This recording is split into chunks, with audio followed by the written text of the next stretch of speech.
few months back in one of my blind bags, I had a pot of very poorly painted cactus or succulents or whatever these are supposed to be. And I said then that when we came to our cactus theme month, I would take a day and repaint them as a tutorial. Stay tuned and see how I went from that poorly painted piece to what I have in my hand now and how easy it is to do.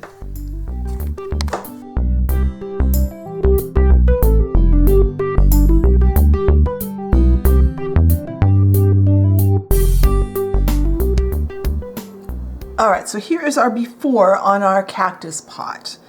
And this came in one of the sets of blind bags I had a couple of months ago. And I know you won't have the exact same item, but what I'm showing you is the technique that I use to redo this and turn it into hopefully something that looks a little more realistic for a cactus, so that when you find something, you can then take those same techniques and use it for what you find. So the first thing I'm going to do is attach it to this craft stick. And I'm just using some of that poster tack stuff that you buy to put posters up on the wall. Now this is the last time I'm going to touch this for a while, because our next step, I have some white distilled vinegar. You could either use white vinegar, or I've also sometimes used rubbing alcohol, isopropyl alcohol. And I've got a brush, and I'm going to brush this on. This is going to do a couple of things. I want to really get this on the surface, because these tend to have oils on them. Now I have a paper towel. Now I don't want to touch this with my fingers again until after it's painted. That's why I put it on this stick. And I can use the paper towel to hold it, but not my fingers now. So I am going to make sure this dries completely. I'm going to get it stuck back on.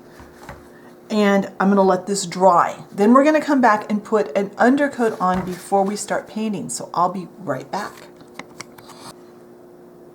All right, the vinegar has dried now, and I've got some matte Mod Podge. Now this is a step I sometimes do when I'm doing this. I do it when I think of it. I like to give the plastic a coat of matte Mod Podge. It kind of makes it have a surface that the paint will stick to a little bit easier than the plastic, because it's not shiny. I don't know if I don't know that I explained why we did the vinegar and then we're not touching it again. That's because we want to get any oils that might have been on this, dirt and oil. And there's oils on your skin, and so you don't want to be touching the piece with your fingers once you get that oil off, because you don't want to redistribute it. That can cause your paint to fail. Now this is not designed to be messed with and handled a lot once it's painted. This is something that's going to be on display, not handled a whole lot. All right, now I'm going to let that Mod Podge dry, and once that's dry, we can start the painting process. All right, my Mod Podge that I put on is dry, so now I'm going to paint the pot itself with this terracotta colored craft paint. And I'm going to around the top. Now remember, try and keep your fingers off of the plastic or the piece until you've painted it, because any oils off of your skin will keep the paint from sticking. And I didn't mention, I did off camera wash this really well with soap and water earlier and before I did the vinegar kind of rinse, or whatever you want to call it.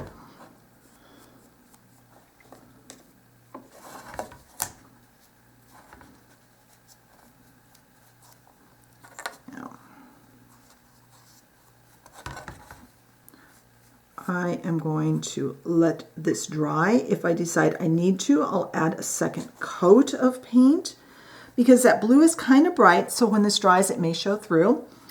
Once that's finished, I'm not going to worry about getting some up there on there, because we're going to work our way up the pot. So when this paint is dry, I'll come back and we'll go to the next step. Well, the terracotta paint is dry, so now I have 3 colors of green. They're similar, but they're slightly different. only make you sit through one of the plants. What I'm going to do, oop, that was messy. I have some small brushes, take a pretty small brush, and I'm going to pick one and I'm going to paint it with the green. I'm using a small brush so that as I go further into the painting, I need to be more precise. That first batch of painting, it didn't really matter how careful I was because I knew I'd be painting the other areas, painting or covering. So I'm going to have to get off camera in order to get into the middle, but I'm going to paint the whole thing, including the flower on the top. Then I'll come back and paint the flower when I get this paint dry. So I am going to go through, I'm going to paint all three of the plants with their individual colors, give it a second coat if it needs it, and when it's all dry, I'll come back and we'll go to the next step. All right, the green paint is dry, and I've picked out 3 more little tiny of my smallest brushes, and I picked up 3 colors of paint because each of these cactuses has a little flower on top. So I've got a bright yellow, I have vivid pink, and I have apple red. You could pick any colors you want. You could do them all the same color, you could do them different colors. I have a feeling there's no cactuses that are exact color combinations I'm doing, and I'm okay with that. I'm not trying to replicate real cactuses or real succulents here. I'm just having fun. So I'm going to pick one. I think I'm going to do this one with this color. And I'm just going to paint just the flower portion. And this yellow is a little bit translucent. So this one is going to require 2 coats, and that's okay. So I am going to go ahead and paint the flower portions of each cactus, probably with 2 coats on some of them.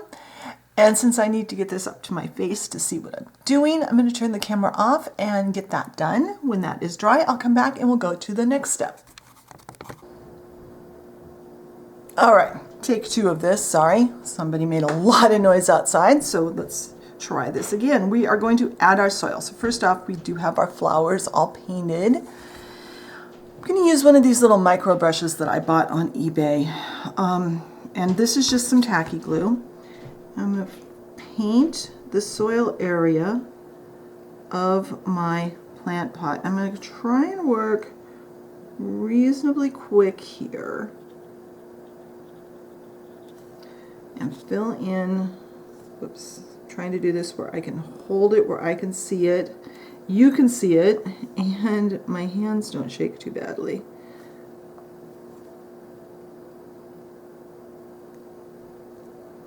Try not to get it on the plants, but if it goes up a little bit, that's okay because soil kind of mounds up around your plants sometimes in the pots.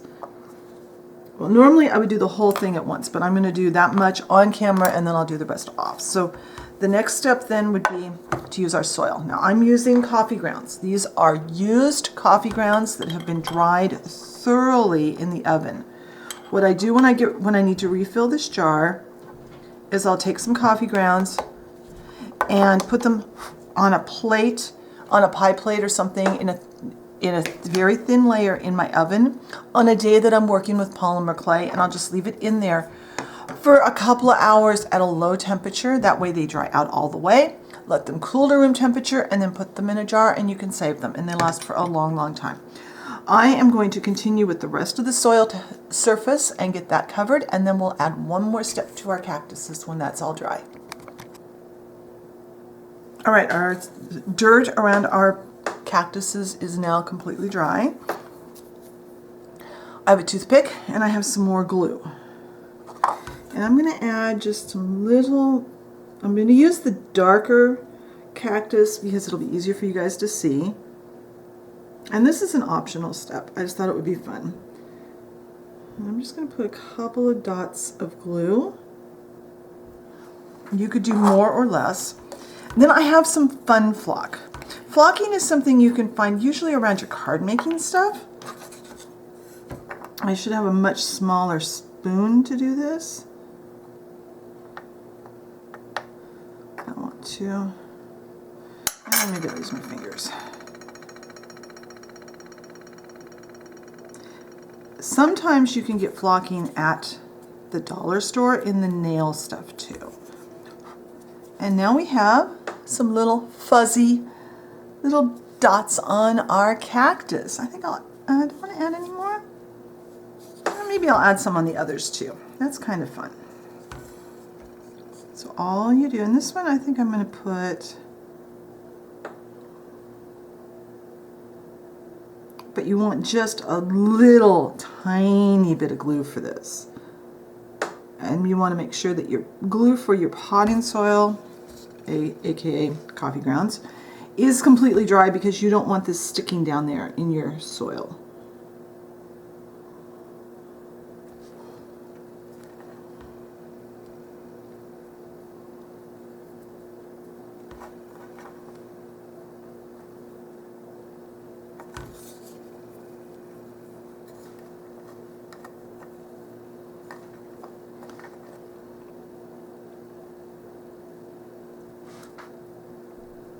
And then once that glue dries, I can use a brush and brush off any excess.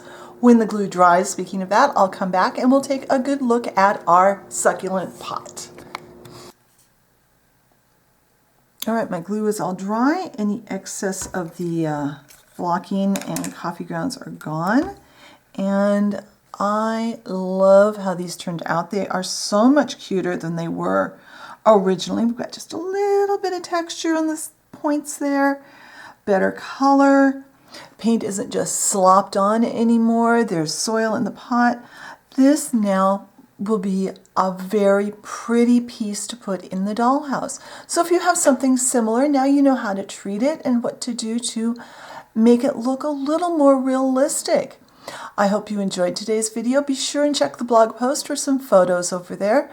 If you enjoy my videos and haven't subscribed, I encourage you hit the subscription button and the notification bell so you know when I put up a new video. Thank you very much for watching today, and I will talk to you next time. Bye.